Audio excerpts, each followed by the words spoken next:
வாழ்வில் வார்த்தை ஊழியங்கள் வழங்கும் இன்றைக்கான இறை வார்த்தை. இயேசு கிறிஸ்துவின் இணையற்ற நாமத்தில் மகிழ்ச்சியோடு உங்களை வாழ்த்துகிறேன்.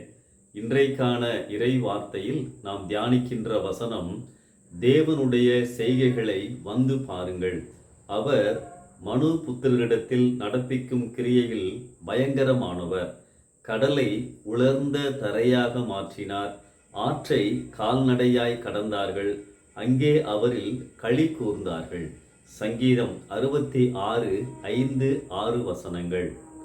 இந்த வசனங்களில் ஆண்டவருடைய அழைப்பையும் அவருடைய வல்லமையையும் அதன் விளைவாக அவர் தரும் மகிழ்ச்சியையும் புரிந்து கொள்ளலாம். பழைய ஏற்பாட்டில் ஆண்டவர் செய்திருந்த அற்புதத்தை மையப்படுத்தி இந்த வசனங்கள் எழுதப்பட்டுள்ளது. எதிரியான பார்வோனின் சேனைகள் கர்த்தருடைய ஜனங்களை பின்தொடர்ந்த போது முன்னேற முடியாமல், பாதை இல்லாமல் அங்கே செங்கடல்தான் அவர்களுக்கு தடையாக இருந்தது. யாருமே எதிர்பாராத வண்ணம் ஆண்டவர் அந்த கடலை பிளந்து தம் ஜனங்களுக்கு பாதைகளை உருவாக்கினார். மட்டுமல்ல, தொடர்ந்து வந்த எதிரிகளையும் அதே கடலில் மூழ்கடித்தார் என அறிகிறோம். அன்பானவர்களே, இக்கட்டான பாதை தெரியாத நிலையிலும் நம் ஆண்டவர் பாதைகளை நமக்காக உருவாக்குகிறவர். நாலா பக்கமும் நெருக்கப்பட்ட சூழலில் இருக்கிறீர்களா? அன்றைக்கு தம் ஜனங்களை விடுவித்த அதே ஆண்டவர் உங்களோடு இருக்கிறார் என்பதை மறவாதிருங்கள். ஒரு குடிகாரன் மகிழ்ச்சி இல்லாமல் வாழ்ந்து வந்தான். தன் மனைவியை எப்போதும் அடிப்பான். குடும்பத்தில் அவனால் சமாதானம் இல்லாதிருந்தது. ஒரு நாள் அவன் தற்கொலை செய்ய முடிவெடுத்தான். கடற்கரை அருகே சென்று ஒரு கப்பலின் மேல் ஓரத்தில் படுத்து கொள்ளுவேன், அப்படியே தூங்கி கடலில் விழுந்து இறந்து விடுவேன் என்று தீர்மானித்து நன்றாய் குடித்துவிட்டு படுத்தான். ஆனால் தூக்கம் வரவில்லை, அவன் கீழே விழுகவும் இல்லை. சரி, இன்றைக்கு வீட்டுக்கு போகலாம் என்று நடு இரவில் வீட்டை நோக்கி நடந்தான். வீட்டிலே அந்த நேரம் விளக்கு எரிந்து கொண்டிருந்தது. ஜன்னல் வழியாக பார்த்தான். அங்கே அவனுக்கு ஒரு ஆச்சரியம்.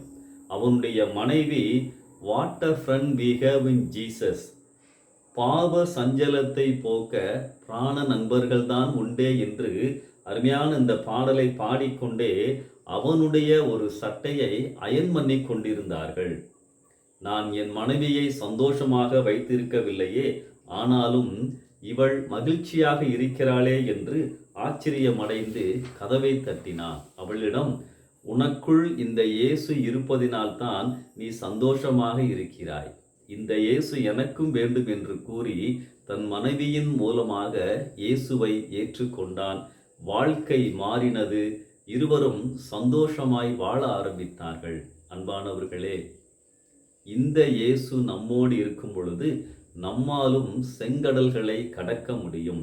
ஆம், நம் ஆண்டவர் நடப்பிக்கும் கிரியைகள் பயங்கரமானவைகள். மனிதர்களை மாற்றுவார், சூழ்நிலைகளை கடந்து வர பலப்படுத்துவார்.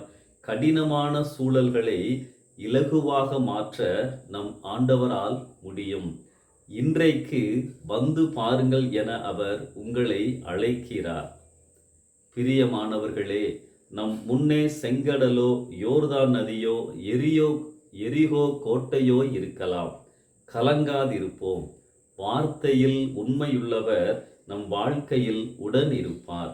கடந்து வர பலன் அளிப்பார்.